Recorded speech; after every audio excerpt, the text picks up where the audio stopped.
Hi, La Muerte. Sorry it's taken me a while to respond. I had other things I had to attend to as well. First, though I've experienced bouts of depression in the past, I wasn't having any when I first experienced the sensations I equate with prana hunger. Unfortunately, the sensations I equate with prana hunger are not always consistent, but they seem to fall into 3 stages. What follows goes along with the literature that describes these stages, but I still need to define them to clarify my response. First, a vague sense of hunger and restlessness. This is when I think I'm hungry and try to figure out if this is for hunger for food or something else. I'll eat normally, then see if this sensation goes away or not.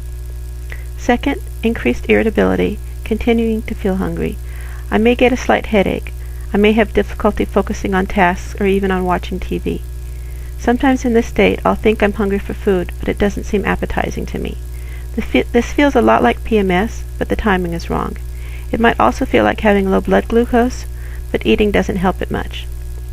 Third, feeling drained, listless, and often cold. This stage is closest to symptoms of depression. I may feel depressed at this stage, but not always. I can eat fine, but it doesn't help me feel better. After I get out around other people, I start to feel more normal again. A lowered metabolism can explain most of these symptoms. Getting out, moving around, getting more light exposure and thus increasing serotonin levels can likewise explain feeling better. What I thought was odd was that at this stage I would wake up cold, even with a thick comforter on my bed in the middle of summer, and wake to the thought of being hungry.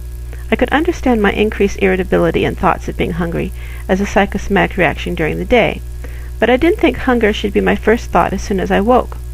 I don't have low body fat, so I normally generate enough body heat. My extremities can get cold, but I don't attribute that to low prana. People don't usually get tired around me. Just being in the presence of someone is not what I was equating with high feeding. Whether I do unconscious ambient feeding or not isn't testable, because other people likely wouldn't be able to sense such a low-level drain. The reason some people are able to perceive this stuff at all is that they're used to paying attention to subtle senses that most people ignore. Because these are subtle senses, they're not perceived exactly the same way by each person and aren't well defined. It's not like 3 people agreeing that a man is wearing a red hat. It's more like 3 people sensing whether someone is trustworthy. Their opinions may be biased and may not align completely, but overall they reach a general consensus. Symptoms of depression do vary among individuals, by the way. Some people eat more than normal, some eat less. Some sleep more than normal, some sleep less. Some symptoms that are consistent are a vague sadness, lack of enjoyment in things one once enjoyed, changes in regular eating and sleeping patterns, and reduced ability to concentrate. I've had depression enough times in my life that I can tell when I'm depressed and when I'm not. Most of the time when I thought I was prana hungry, I didn't feel that I was depressed. In the situation with the van driver, I did not say his head itched. I don't know how his head felt to him. I said he kept brushing the top of his head with his hand, because this was what I observed. I assumed that if his head itched, he would have scratched it. But that wasn't what I observed. What I observed was him repeatedly brushing the top of his head with his hand for no apparent reason. I didn't observe a fly or any other insect bothering him, but it looked sort of like he was trying to brush something off the top of his head. He hadn't touched his head for the previous 30 minutes of our ride. It was only when I felt an odd fuzzy sensation around my head that he started brushing at his. Obviously, I can't prove his reaction was related to anything my energy body might have been doing to his. But I thought the correlation between my sensations and his actions was indicative of a possible energy exchange. The same with the woman who was sitting in front of me at the psychic fair. It's unusual for someone to scoot their chair forward several times, move about as if they're uncomfortable, and then get up and move to the other side of the room. Since I observed this behavior when I was imagining breathing in vital energy near me, I assumed her behavior was related to my actions. My friend, the one who gets cold easily, observed a similar reaction from people in a lecture hall at a pagan gathering. As he was sitting in a room full of people, one by one the people around him got up and moved away from him. Knowing him, I doubt this was because he acted oddly, or might not have showered. He's a quiet, normal-looking young man.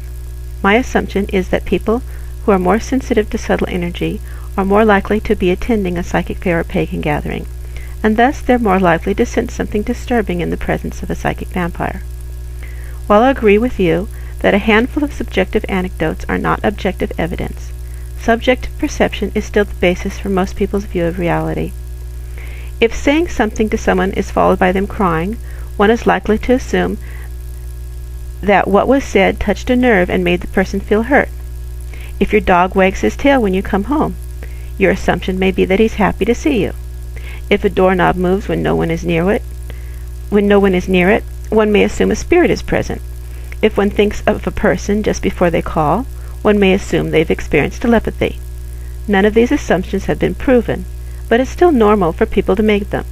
Thus, if someone near me responds oddly when I feel like I'm psi-feeding, I'm likely to assume I'm responsible. You seem to infer that my skepticism of such an assumption means it's less likely to be valid, but I don't see why you come to that conclusion. I was skeptical because I realized my subjective perceptions might be biased. I collected personal evidence from repeated similar situations, some where I was consciously trying to psi-feed, some where I felt like I was unconsciously psi-feeding.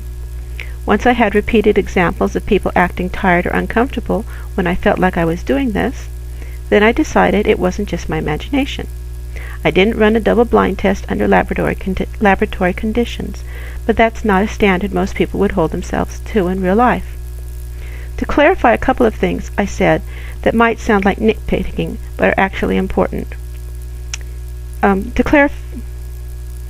didn't say that people felt like I was psi-feeding on them when I wasn't. I said they felt like I was drawing energy from them when I didn't think I was. I may have been doing it unconsciously. That's not something I can validate. I also said psychic vampirism may be natural, by which I meant it may be an as yet unexplained natural phenomenon. Science is continually expanding its understanding of the rules by which our universe is governed. It hasn't just stopped with Newtonian physics. Maybe someday it may prove the existence of souls, ESP, or subtle energy exchange. But just because it hasn't yet, that doesn't mean these things don't exist.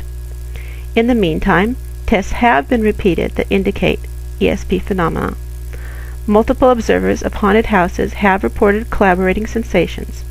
Just as neither God nor an afterlife has been disproven by science, what we now call paranormal phenomenon hasn't been disproven either. We know now that our Earth is more or less a sphere of rock and water moving through space. We know more or less how bacteria and viruses cause disease. We don't know, through science, if living beings have souls, but it's a generally accepted belief that they do. Many cultures believe in energy bodies that can interact with each other and with their environment. My point in mentioning this was that it's not such a far-fetched idea. Just because these beliefs haven't been scientifically proven, that doesn't mean they're foolish either. Where the edges of scientific knowledge stop, philosophy, religion, and metaphysics proceed to try to explain our perceptions of our world. The beliefs that come from such theorizing are not necessarily wrong just because they're unproven by science. In conclusion, I'd like to restate a sentiment I wrote to you privately. It may be that we'll never come to a common ground on this issue, but I still believe open dialogue is helpful to both sides. It's easy to feel like the other side just can't understand, so why bother? I think that view ignores that self-analysis and critical thinking that debate encourages. Self-professed vampires are fond of saying introspection and self-analysis are crucial to the awakening process, but probably many of them don't do enough of this. Viewing our debate may encourage them to do so. It might encourage some people to be more open-minded toward this subject. For skeptics, it may help them refine their points of contention. As long as we don't devolve into name-calling and random insults, which I don't expect we will, everyone can win. Far too many YouTubers seem incapable of debating a subject without resorting to troll-like behavior and illogical statements. So thank you, La Muerte, for a polite, intelligent debate.